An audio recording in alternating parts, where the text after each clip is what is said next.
Hey everybody, Eric Hayden here on YouTube. The sun has come out. We had some rain here earlier this afternoon.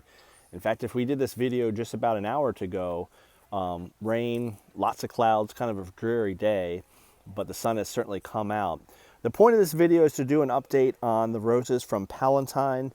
If you've watched us over the last couple of videos, we did a two-part series on unboxing the roses as bare roots. We covered that we plant these in pots or pot them up in the late fall and winter here in North Carolina so they can become established slowly over the winter. But the main point is to bring them in when it gets extremely cold or nasty weather, and then for most of the winter we leave them outside. So we've had some highs in the 50s and 60s. We've had some lows in the 20s and 30s. So I just kind of want to cover what I do in terms of when I decide to bring these things in. You can see we've been plenty warm enough that some of them have leafed out. And it's kind of neat to see the varieties. You might be able to guess, but notice how these two on the ends, the leaves look the same. Those are my two moonstones. And these purple leaves, this is new growth on Gemini. So kind of neat. You can see some are farther along. The two moonstones are farther along than the Gemini, and that the leaves look the same as they should, being the same variety. So kind of neat to see that. You may wonder, hey Eric, these things are leafing out and it's still early winter where you live. That's why they're in pots. I could certainly put these in the ground and they would probably be okay. Again, I lived in upstate New York before. We used to plant our roses in the fall. It was a really good time to plant them.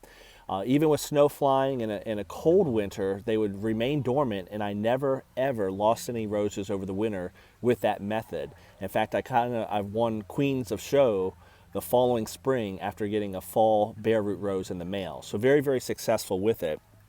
Here in Eastern North Carolina, I did the same thing, and I had some issues with dieback in the spring.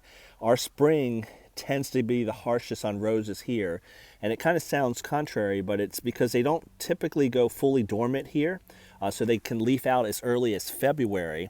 And then, of course, we inevitably get cold in March or even April, and they suffer some really, really bad damage. So I've gotten around to taking the suggestion that other rosarians have done, potting them up.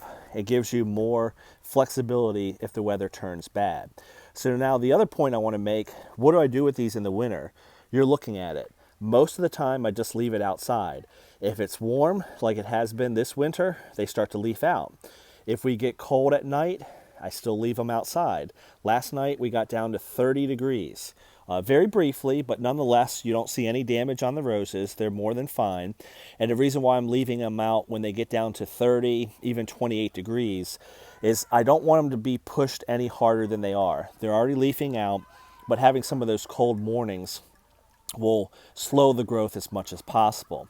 Now, if we were going to get more than 28 degrees or cooler, I will bring them in. So a couple nights, within the past week or two, we got down to 22 and 23.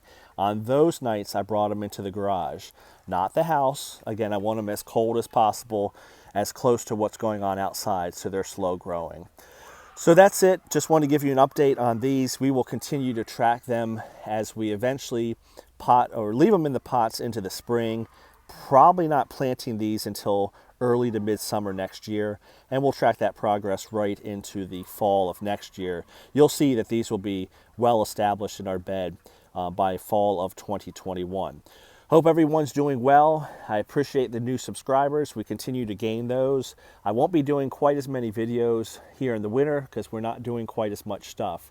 But if you look below, if you're in other parts of the world, we have videos on alfalfa tea. We have videos on weeding, drip irrigation, spraying, all kinds of stuff. So just scroll down below and look at some of the older videos. We even have one up on deer fencing to try to keep the deer out. So if you're at a part of the world that is growing and actively growing, and you don't need any videos that are kind of boring because we're in the wintertime here in the Northern Hemisphere, by all means check out some of those older videos to see what was going on last summer. And if you scroll way back, you'll notice a lot of these features in the yard, like these climbing roses, the fire pit, some of the expansion of the garden was not there. So a lot of this has occurred in the last 2 years. So it might be kind of neat to look back at some of those older videos. As always, people know about these videos by you sharing them and subscribing and telling other rosarians, so I certainly appreciate it that you do that. Have a great day, everyone.